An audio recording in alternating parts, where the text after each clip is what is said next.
What's going on, guys? Welcome back to another episode. Hi, guys. So, we have to clap before we start the episode, and I always forget, but today you forgot. So, I just wanted to point that out. Okay, thanks. It's really important. Just for editing purposes, it makes it more easy, Fair enough. easeful. Well, today we're going to have a little bit of a convo around something that we've noticed come up quite a lot in conversations with people that we work with, people that we know who are in relationship, a lot of things we see online as well around holding space. And actually, this is probably more like from your end, you can intro it, but it's more for us. We've noticed that a lot of the stigma around like high performing men and high performing women as well is that they have to keep it all together and have everything sorted. And there's not really a whole lot of room for imperfection and lack and confusion and not knowing and the more vulnerable side that comes along. And especially in relationships, something that we see so often is that there's very little space for the imperfections to come out because there's so much pressure to have it all together. And yeah, I thought today, well, we both thought today would be a good opportunity just to have a bit of a combo around it in terms of, how it shows up for us and how we deal with it, and the conversations that we have with people and how we navigate those as well. Yeah, and I think even on from that, I guess on a deeper level, it's a lot of the time we have this like yearning in relationship to feel more deeply connected to our partners and to have a deeper level of emotional safety. But a lot of the time that comes from how we deal with our own emotions and let ourselves be seen in that. And I know for me, like that's been a massive work in progress to let go of the armor, let go of the mask, let go of the hyper independent personality traits that I would in the past identify with and think that was just like who I was. And I wasn't an emotional person. I was this strong woman. I was just always on the go. I was always looking at what I had to do, what I could achieve. Again, like you're saying, this level of performance. So really like what that's been like is like stripping all of that back. And that's what I see with a lot of the women that I work with is they struggle in the same ways. They can show up in all these areas in their life and kick all these goals and feel driven, and which is all beautiful and all has a place. But then when it comes to love, when it comes to relationship, that it like flips. They feel really anxious or they feel really avoidant and they don't know actually how to sit with their own emotions. They don't know how to feel more connected to their partner. They don't know how to be seen in their own emotions. And a lot of the time, not always from clients, but I think a lot more what I see online is it's very easy to jump on this bandwagon of like blaming men and blaming parties outside of ourselves and casting it like outwards instead of looking within. Like it's always someone else's fault or it's how the men are showing up. And really it is a bit of a hit to the ego of like, well, actually, what are we doing to consistently call that in, or how can we begin to show up differently in order to create a deeper sense of vulnerability and a deeper sense of connection and like that emotional safety within relationship. Like we have such a beautiful power to do that as women. And I think a lot of the time we push the power outside of ourselves by blaming someone else. And I guess what that has looked like for us is it still doesn't feel easy for you to see me like a hot mess. That's still an edge for me, and that's something I'm still consistently leaning into. But there was a really big opportunity the other week of I'm kind of going through some internal, I guess, shifts and like hormone changes and doing some work with like acupuncture and Chinese medicine and stuff. And I'm noticing there's some differences around different stages in my cycle compared to what I felt in the past, which is all fine and perfect and kind of moving through the motions with that. But one of the other weeks, I just felt like ridiculously emotional over like 3 days. Like I could not stop crying at different stages. And women will know what I'm talking about. Like when I'm explaining this, it's like you go through these waves of feeling literally like you're a little bit mentally insane, and like there's just such an imbalance of how you usually feel, how you usually think.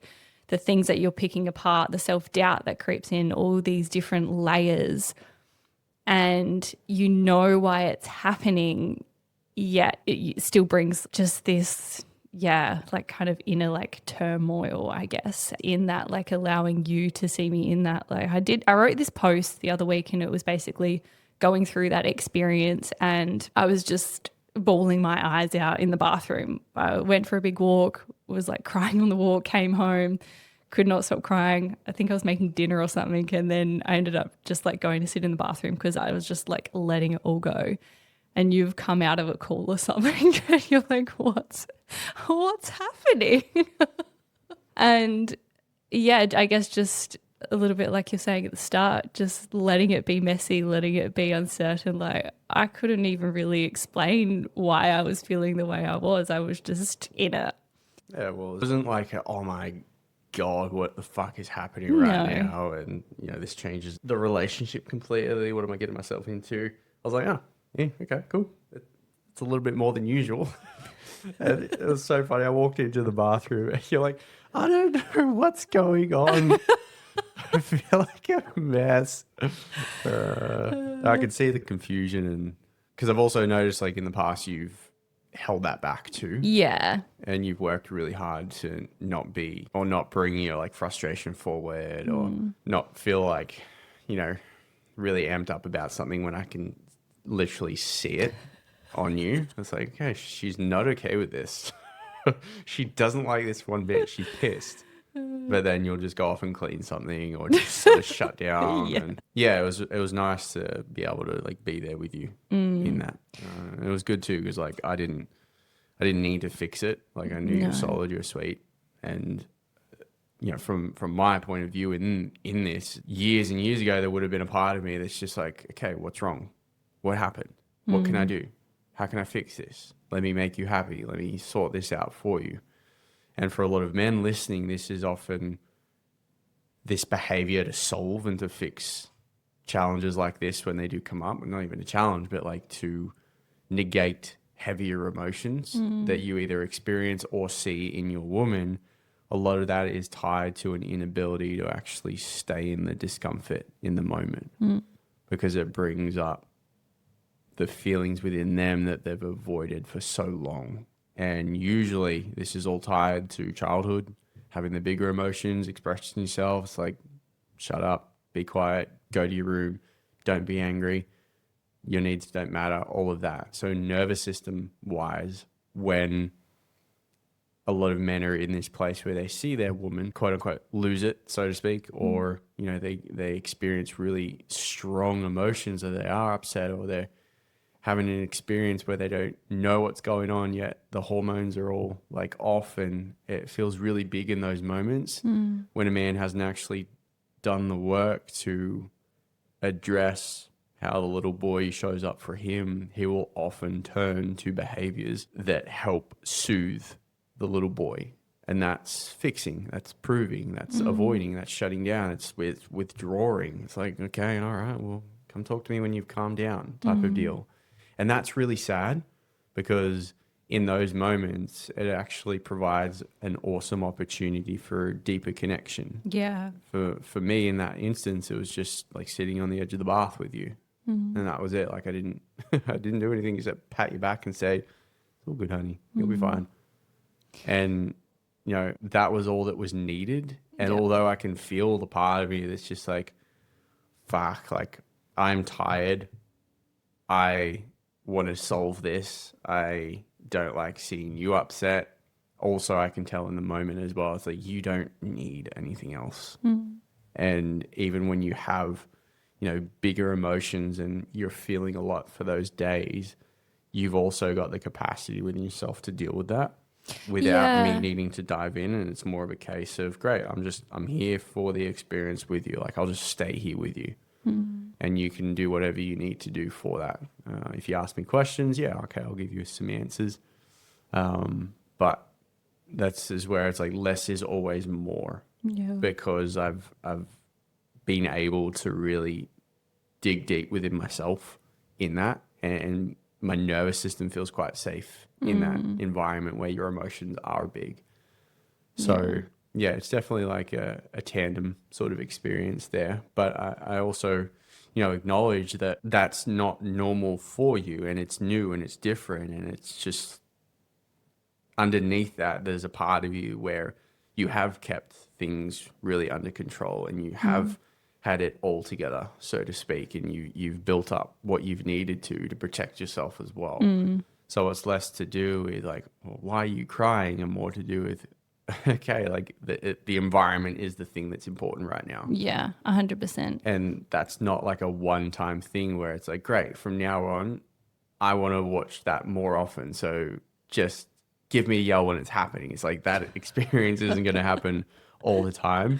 And there's also no one process that we would do to, bring more of that out. It's just over time, like we've been able to nurture that for ourselves. And this is where the real work is internally, like within each of us. Yeah. And like, yeah, we are working on presence. Yeah, we work on, connection in different ways and on all that side of things. But what's underneath that is like you can't force this stuff. No. And when people say like, oh, I want more depth in my relationship, it's like, great.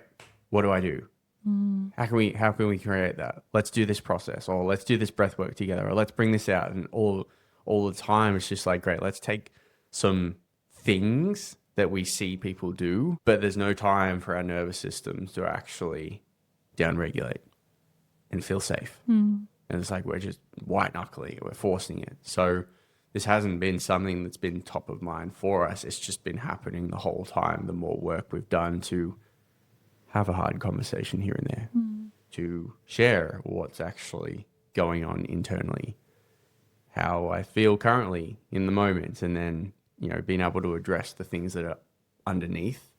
And over time, it's really brought us to a place where we're able to like hold what's there, and in turn, like for me to actually stay with you in these moments when it comes out. Yeah, and it is so incredibly healing to just be seen and witnessed in that. Like you're saying, you don't need to solve or fix anything. You purely just being there with me in that moment feels somewhat terrifying still to my nervous system, the parts of me that have been so used to hiding that. But it's so incredibly healing to feel safe enough to let that out. And like you're saying, that's not something that can be forced. And I think there's layers to it, right? Is a lot of the time when we're women who are capable of holding a lot, that can become so normalized. And then when there are those emotions there, when there's stuff underneath the surface, if we've grown up with that just being a part of what we carry, we rarely create space to be with that. And then so over time, it's just compounding and compounding and compounding under the surface. And we're holding things for different people. A lot of the time we get really good at putting other people's needs before our own because it's easier to focus on other people as well. And so initially the work is, okay, how can I allow this to actually come up to the surface and hold it within myself and create that level of emotional safety internally, which is kind of like one level. But then it's also a whole nother level when you step into a relationship. And I'm fine to go off into a room and process my emotions and be with whatever is there for me. But the edge is actually not closing the door, not hiding it, not feeling like I need to just hold it and deal with it at another time when it feels more convenient. It is actually just allowing it when it is there, when the opportunity is there for it to come out and to be seen in that by you as well. And again, not minimizing it, not suppressing it, not feeling like it's not okay to feel what I do feel. And that is just the beautiful part of being a woman, that fluctuates a lot. And the deeper I can hold that within myself, the more I can lean into those opportunities that come up for you to see me in that, the more that becomes okay for me to hold all parts of myself and not sign up to these ways that we've learned as women to make ourselves smaller, I guess, in that sense. So yeah, it's incredibly healing, but I think there's levels, right? There's levels that you need to do work to be able to hold those parts in yourself and create that safety for that stuff to come to the surface and be with what's been held onto for years. And then there's going to be another opportunity for you in relationship to be witnessed in that. And, you know, sometimes, like you're saying, if your partner is like, if that's still new to them for holding that space, and a lot of the time if they're going to solving or fixing mode and feeling like they need to do something, it's actually also okay for you to preface, I don't need a solution or anything from you. I just need you to be here with me in this moment. And even leaning into that can be so powerful, because it's also giving them, I guess, guidelines of what you actually need from your man and your partner too. Yeah, absolutely. And this is, you know, part of the responsibility for a man hearing that. It's like, great, now what are you going to do? Like, if she doesn't want solutions and you struggle to actually receive that, then there's your invitation. Like, figure out what's going on with you. And I think it's really important to address the other side of this as well, because on the other turn of that, self-expression shouldn't ever validate emotional abuse. And this is where a lot of men that I also speak with, they take a lot from their woman, but it's really blame, and it's criticism, it's anger, it's threats. It's like, oh, she's just expressing herself. It's not safe communication. Yeah. Like, that's inappropriate behavior. That's childish. That's not what we're talking about when we are speaking into like fully expressing yourself and not being small, so to speak. For a lot of women, that's an invitation and a permission slip that they've given themselves to continuously emotionally abusing their man.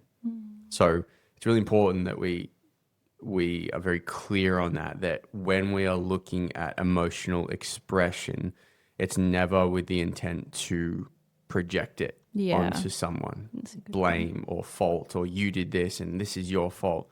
This is a real ownership piece to be witnessed with what you feel, not projected. Yeah. So that's an important piece there. And, you know, it's like when we're looking at this from a broader perspective around, you know, a woman not staying small, this is to the degree that the man can actually be with her expression in different ways, right? It's the same tokens. Like, for you, your edge is in being seen. For me, the edge is in, can I actually be with your expression? Because it makes me feel small when you feel like you're really confident, or you're just so in touch with who you are, and you're on and you're doing the thing and you're really vibrant. There's parts of me that come out, I was like, oh fuck, it's just a matter of time before she leaves me. Like, because I'm not good enough. Now, the shadow side to this is, all right, I'm going to control you. I'm going to put you in a box. I'm going to criticize the fuck out of you so you shrink back down. Or I'm going to go outside the relationship and try and find someone who can make me feel better and not insecure. Like, this is where this stuff goes to when a man hasn't actually been able to deal with that and acknowledge the younger parts of him that are coming out to play. So there's invitations that go back and forth. I think it's really important when we talk about, you know, ownership in this regard. It's really recognizing how the younger version of you is playing out, like the little boy, the things you haven't processed, the trauma that you've been through, and what your survival tactics look like in those moments, to build the awareness, to figure out where they are, instead of just being so driven by them. And this is where we look at trigger and reaction. If there's no space between the two, you're always going to be met with the same response. It's like when you get frustrated, I'll shut down. Or, you know, if you say something, then I'll just withdraw because it makes me feel bad. Like, this stuff happens all the time because we're not operating from the lens of, I don't like what you said. It's, I actually don't feel safe in my nervous system. And this stuff happens faster than our brain can comprehend. So this is really about nurturing the space between two people to work on the system as a whole versus we need to not say this, or you need to not wear that, or you need to, you know, treat me differently. It's like, great, that may all be relevant and maybe there's some conversations that need to be had, but on a deeper level, we're working with like nervous systems here that are mirroring each other. And usually this is the reflection of mirroring nervous systems with parents. So when we look at this on a fundamental level, what's at play here when you don't know what's going on and you're feeling really emotional, and then I come out and I witness that. It's like, okay, there's a part of me that needs to control the environment and fix things straight away. But that's when mum was feeling anxious and super controlling, so I just had to fit in and make sure that I didn't upset her so I could still get the love back.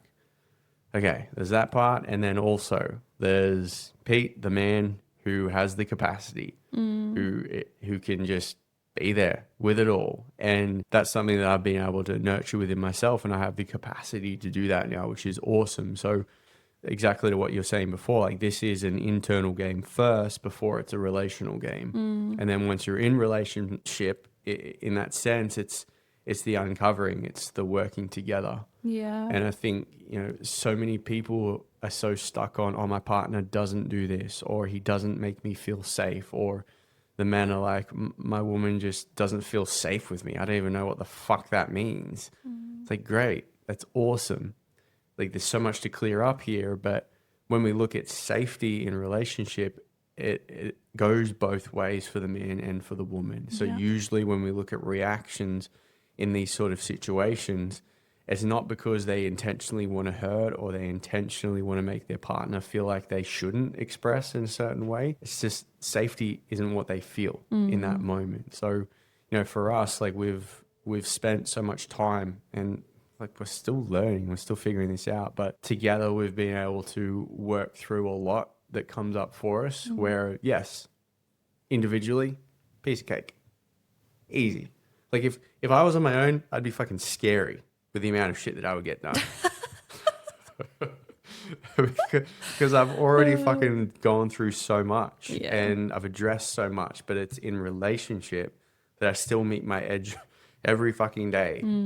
And whilst, the easy option is to just go solo, it's not as fulfilling. It's not as nourishing. It's not what I even want. So in that, relationship is never at a point for us, for anyone really, where it's like, great, we've done all our work. We're solid. We're sweet.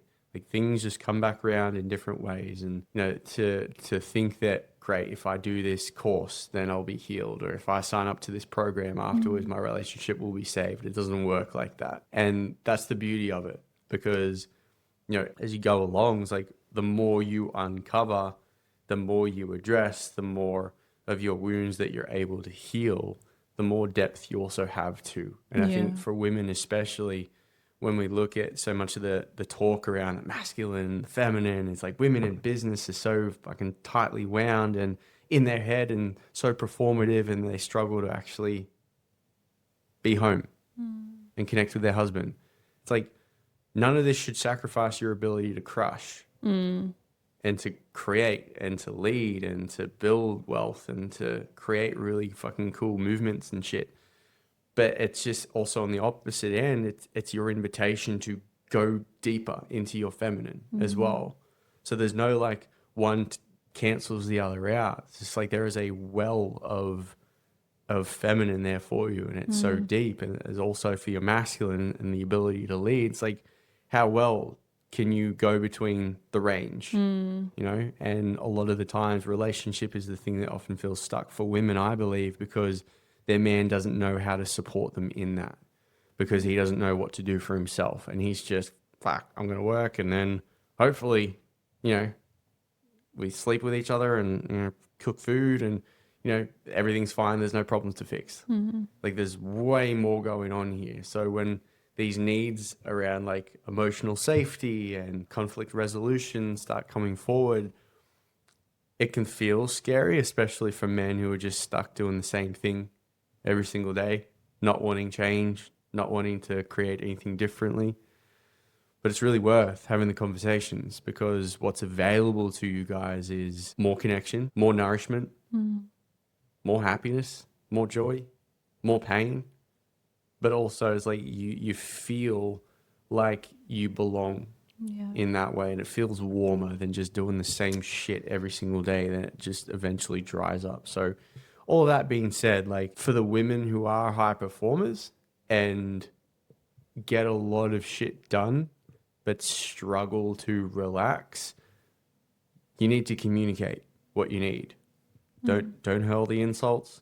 Be very clear with what your expectations are and what you feel like is the thing that would support you in that way. And then just pay attention to the responses and to the patterns that play out around that. And that'll be your indicator whether you're in an environment that can actually meet you and you can actually create something with someone else. I feel like a good lens on how we look at it as well is look at it like you each individually have your own nervous system, but then your relationship also has your nervous system together. It's like this ecosystem, right? Of that, like you're saying, it needs nourishment, it needs connection, it needs fulfillment, joy, all these things. Instead of looking at like we need to communicate this way, we need to understand our attachment styles, like all these different things, yes, have a place. But a really simple way of what do you need to do for like the ecosystem and the nervous system of your relationship to feel so deeply nourished for both of you? Individually, what does that look like? What do you need to do? How do you need to show up? What do you need to do for yourself individually? And then what do you need to do for the relationship as well?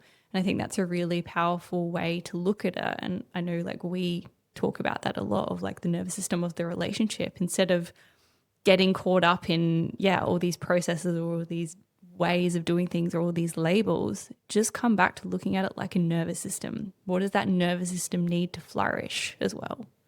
Yeah. And that could be a walk. It could be date night. It could be clearing conversations each week. Having dinner not in front of the TV. Yeah, going for a coffee, whatever. Yeah, like whatever that looks like. I think so much of it is in the simple, much like your own nervous system, right? And much like how you can actually do this work on yourself.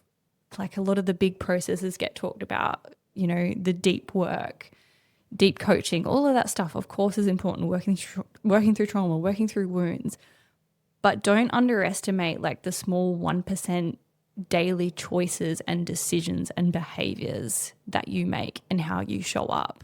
The times that, you're not checking your screen first thing in the morning. You're not checking your work emails first thing in the morning. You're going to sit out in the sun and have lunch instead of behind your desk, going for a 10-minute walk before you cook dinner, taking time to go down regulate. Like all these choices again, have this compound effect. So don't underestimate the small things. And that's the same thing that goes for your relationship, communicating your needs early instead of letting it boil under the surface and then building resentment. And then it turns into something much bigger. The things that we can do daily, the things that we can do weekly to fulfill and nourish and remain, I guess, in a more regulated space, it gives us so much more, what's the word I don't want? Bandwidth, maybe. Range, yeah. Instead of feeling like you're always putting out these fires and then dealing when things are exploding, essentially. One of the big things to, I guess, level and take into account where you might be is like how quickly you guys can come back together after a disagreement or an argument or a trigger, so to speak. And when we talk about like having a regulated nervous system, I think a lot of people means that, okay, I don't get upset or I don't get pissed off. Must be calm all the time. Calm all the time. It's like, what the fuck are we talking about? Like, that's not what a nervous system does. No. Nervous system's its primal function is to protect us. And when we look at like the ability to come back to baseline, it's like you've got to go up or you're going to go down. It's like you're going to be over-indexing or you're going to be like shut down, essentially. So in that way, it's like you don't have to be calm all the time. It doesn't mean you're not going to get pissed off. It doesn't mean your partner's not going to trigger you. And I think so many people get lost in the idea of a perfect fucking relationship that needs to just be really safe and really healing. And my man just is always regulated and he's does so much for my soul and he loves me. My body just melts when I'm around. It's like, shut the fuck up. Like, if your man is not triggering you and telling you to, like, get your shit sorted or, like, no, and you're not okay with it, then something is wrong. Like, you're with a fucking teddy bear. Because the reality for a really healthy relationship, you should be able to have disagreements. You should be able to be triggered by each other. You should need to take some space and then come back. This is what the ability to work through these different ranges comes with. And I think it's really an important piece, because safety doesn't mean you don't feel. Your capacity to feel it and come back down, like, that's what you want. And if you spend so much time trying to avoid your shit, avoid the hard emotions, avoid the heavier stuff, avoid your triggers, that is what we call bypassing. And people do that by reading the books, listening to the podcast, downloading the fucking online courses, having all the fucking knowledge around whatever therapist on fucking Instagram, like holistic psychologist and all that bullshit. You can read a quote and think you got yourself squared away. Like, that doesn't take away what's been going on underneath the whole time. And I think it's really important to disregard quite a lot of stuff that you fill your mind with if it takes you away from what's actually right in front of you. And that's where the real invitations are. Hence, walking outside after a call and seeing you crying. Hence, me not wanting to tell you how I feel because I'm just pissed off and I want to shut down and withdraw, yet I do it anyway. It's like, that's what's real. Like, your relationship is the thing that will teach you and bring you forward into, the next step and highlight what you need. Yep. Get support to navigate it. Ask the questions, get the feedback. Don't get so caught up on this fantasy and idea that you need to feel safe all the time when you're with the person that you love. Like, it's just not how it's meant to be. And if you find that you lean too hard on the person that you're with to solve your problems, that's usually an indication that there's something that you're avoiding. So, yeah. Yep. Agreed. Had to get that one out. Got a bit passionate there at the end. Yeah, I don't know. It's a big conversation, but It's not really. It's fucking simple. okay. What is? There's different layers to it. Like, we went kind of down a few different little rabbit holes then, but yeah, I guess personally, I just get really frustrated when I see like so much around, like, just what you should do, what you shouldn't do, and it looks like idealization of like the perfect relationship and how a man's supposed to be. And a lot of the times there's a total disregard for the wild, for the heat, for the fire, for the pain, because we're supposed to be regulated. And that's something that I tried to do for myself by training hours and hours a day, because I didn't know what to do with my shit. And because I couldn't have the conversations, because I couldn't actually feel it and then express it, and then I'd be seen in that, I just used to train. That's the only way I knew how to get through it. And when I talk about bypassing, I get passionate about it because I've lived that. Like, I've done the research, I've done the fucking spiritual work, so to speak, but it didn't actually address what I needed it to until I got to the point where I don't really read books anymore. Like, I don't really listen to like spiritual or like personal development podcasts.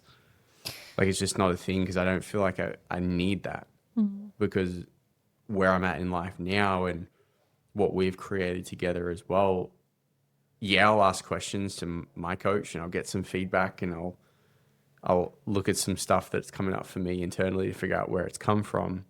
But it's in the trenches. That's where it happens. Well, yeah, it's in the doing. Yeah, it's in the practice of it, just like anything. And I think it's not that you need to nail it every time as well. Like, it's easy enough to say something and be like, oh, that didn't come out right. Can I have another go at that? Like, that's also okay. If you didn't handle something, if you got more triggered about something, it's just every time you practice that and every time you come back to that, you're rebuilding, I guess, the response, the belief in how you handle that and how safe that feels in your nervous system. So it's just like repetition and practice, just like many things in life. Yeah.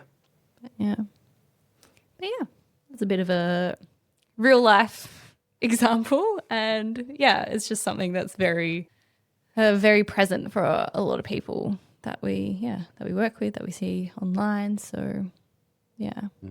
People generally know where they're at as well. And if we were to ask the question, how much are you throwing to your partner versus how much are you actually owning for yourself? How much are you avoiding? There's generally a felt sense of where you're at with things. And, you know, if your partner is unable to meet you there, then are you actually asking? Are you voicing that? Are you having the conversations? And Yeah. it's really important because a lot of the times, myself included, I used to hear things and, oh, fuck, that resonates. That's the thing. And then just go back to usual life. It's like, no, nothing's changing. That's all right. Well, fuck it. It is what it is. Well, I think with that as well is, and I did this, like I lived in this place for so many years, and I know women do this, is just holding so much, sweeping so much under the rug, holding on to a lot of resentment, feeling frustration for things not getting done. But when I break all of that down and doing this work and being able to look inwards, I never communicated what I actually needed. Instead, I just harbored it internally and held it because that was the belief that was running inside of I need to do it all. If I don't do it, it's not going to get done.